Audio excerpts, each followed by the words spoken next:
સ્વાગત છે આપની સાથે હું છું કોમલ। સમાચારમાં સૌથી પહેલા વાત કરીશું 3 દિવસ વરસાદનો રાઉન્ડ તેના વિશે।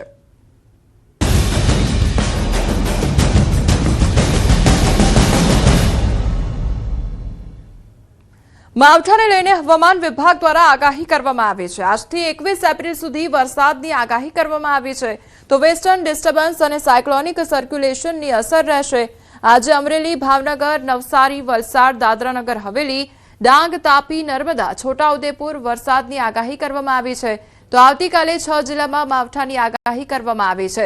અમરેલી, ભાવનગર, દાદરાનગર હવેલી, દમણ, તાપી, ડાંગમાં વરસાદની આગાહી કરવામાં આવી છે। તો 21 એપ્રિલના અમરેલી, ભાવનગર, સુરત, ભરૂચમાં વરસાદની આગાહી કરવામાં આવી છે। અમદાવાદમાં મહત્તમ તાપમાન 41 ડિગ્રી રહેવાની શક્યતા, તો ગાંધીનગરમાં મહત્તમ તાપમાન 40 ડિગ્રી રહેવાની શક્યતા વ્યક્ત કરવામાં આવી છે। आज 19 तारीख है। 19, 20 और 21 मतलब डे 1, डे 2, डे 3 में आइसोलेटेड रेन और थंडर शावर की उम्मीद कर सकते हैं हम गुजरात रीजन, सौराष्ट्र, कच्छ में, जिसमें कि खासकर अगर सौराष्ट्र में देखें तो अमरेली, भावनगर डिस्ट्रिक्ट्स और इधर साउथ गुजरात रीजन जिसमें कि नवसारी, वलसाड़, डांग, तापी इत्यादि है, यहाँ पर बारिश की उम्मीद कर सकते हैं। और अगर पिछले घंटे 24 घंटे की बात करें तो मैक्सिमम टेम्परेचर्स में कोई विशेष बदलाव नहीं आया है। और जो सर्वाधिक maximum temperature 41.9 degree Celsius Rajkot में दर्ज किया गया है।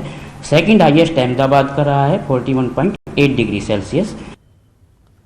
હવામાન નિષ્ણાંત અંબાલાલ પટેલે અખાત્રીજને લઈને મહત્વપૂર્ણ આગાહી કરી છે। અખાત્રીજના દિવસે સૂર્ય અને ચંદ્રના અવલોકનથી વર્ષના વરસાદનો અંદાજ લગાવવામાં આવે છે।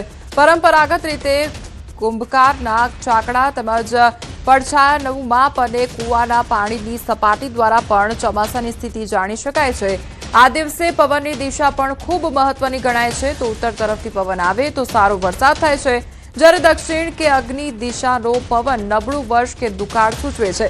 પ્રકૃતિના આ સંકેતોના આધારે ખેડૂતો અને લોકો વર્ષના હવામાન વિશે અંદાજ લગાવતા આવ્યા છે।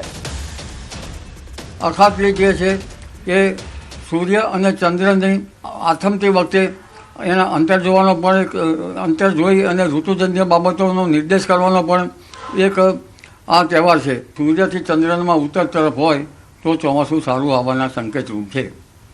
આ ઉપરાંત કુંભારનો ચાકડો હોય છે, એની અલગ અલગ 4 જાતના કુંભ બનાવી પણ એમાં દિગ્દર્શન કરવામાં આવે છે।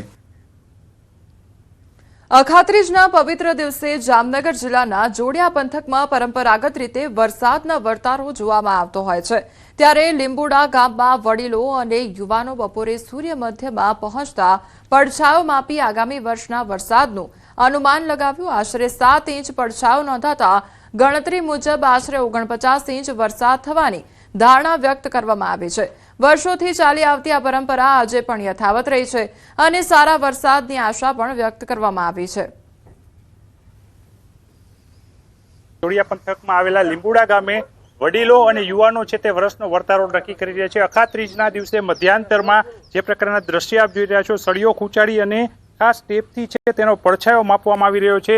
વડીલ છે તે વર્તારો જોઈ રહ્યા છે, તેમની સાથે સીધી વાત કરીશું। શું કહેશો, આ વર્ષનો વર્તારો કેવો? આ વર્ષનો વર્તારો સારો છે અને પરંપરાથી અમે આ સળીઓ ખોડી 1 ઇંચમાં 7 ઇંચ વરસાદ થાય છે એવું અનુમાન વર્ષ સાચું જ પડે છે।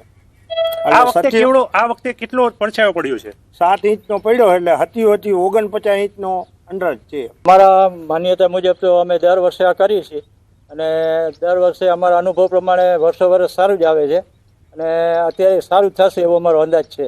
વર્ષ સારું થશે એવો અંદાજ છે। તે પ્રકારે અખાત્રીજના દિવસે 7 ઇંચ જેટલો જે પડછાયો છે તે પડ્યો છે, જેને લઈને 49 ઇંચ જેટલો આ સિઝનમાં વરસાદ પડશે તેવું અનુમાન લગાવવામાં આવ્યું છે। કિંજલ કારસરિયા, ન્યૂઝ 18 ગુજરાતી, જોડિયા, જામનગર। અખાત્રીજ એટલે કે અક્ષય તૃતીયાના પવિત્ર પર્વે ધરતીપુત્રોએ પરંપરાગત રીતે નવા કૃષિ વર્ષના શ્રી ગણેશ કર્યા છે। વર્ષો જૂની પરંપરાને જીવંત રાખતા ખેડૂતોએ વણજોયા મુહૂર્તમાં હળોતરા કરીને ખેતીકામનો શુભારંભ કર્યો હતો અને અરવલ્લીના ઇસરોલ પંથક સહિત ગામે ગામ ખેડૂતોએ વહેલી સવારે નવા પોશાક ધારણ કરી બળદના શિંગડા રંગી અને કૃષિ ઓજારોનું પૂજન કરી અનોખી ઉજવણી કરી હતી।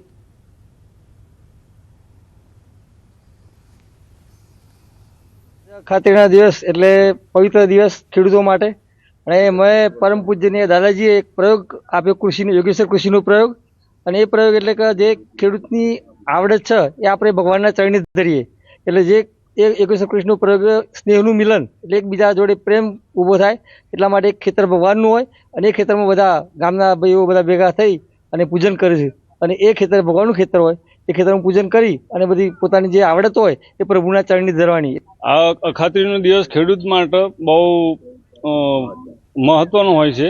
એમાં ખેડૂત લોકો બધા ગામના મળી સાધ્ય પરિવાર ભેગા મળી જૂથમાં મળીને અળોતરાનું એક આગોતરું આયોજન કરતા હોઈએ છીએ.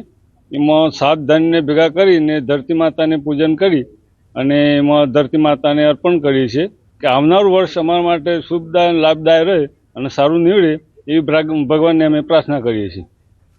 ભલે આજે ખેતીમાં ટ્રેક્ટર જેવા આધુનિક સાધનો આવ્યા હોય, પરંતુ શુકનવંતા હળોતરા માટે ખેડૂતોએ આજે પણ બળદ અને લાકડાના હળનો જ આગ્રહ રાખ્યો હતો. ખેતરોમાં જઈ કુમકુમ તિલક કરી, કંસારથી મોં મીઠું કરાવી અને 7 પ્રકારના ધાન્યના વાવેતર કર્યા.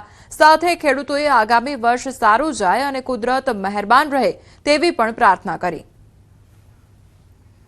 અમે શુભ મુહૂર્તે આ દર વર્ષે કરતા હોય એમ કરીએ છીએ. 7 દાન અનાજ ભેગું કરી, ઘઉં, મકાઈ, બાજરી, જવ જે તે 7 અનાજ ભેગું કરી અને અમે આ મુહૂર્ત કરતા હોઈએ છીએ. દર સાલ અમારું વર્ષ સારું નિમન અખાત્રીના દિવસે મુહૂર્ત કરતા હોઈએ છીએ.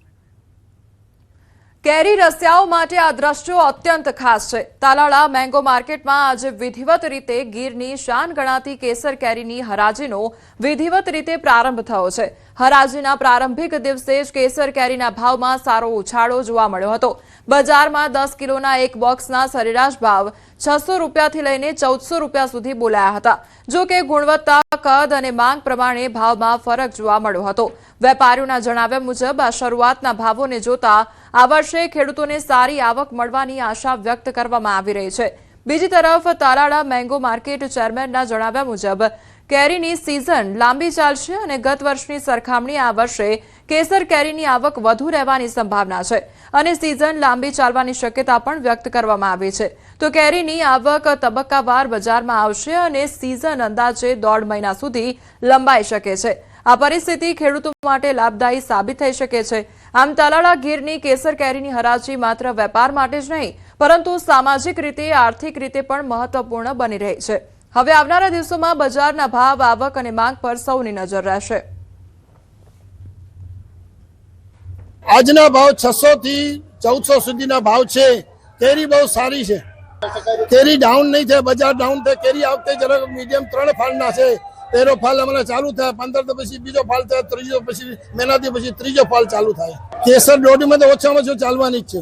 અને 15 બોક્સ લઈને આવ્યો તો 750 બોક્સ ગયા વખત કરતા ઓછું ઉત્પાદન છે અને ભાવ પણ ઓછો છે. અત્યારે હાજી છે 150 નહીં રે ભાવ એવું લાગે છે.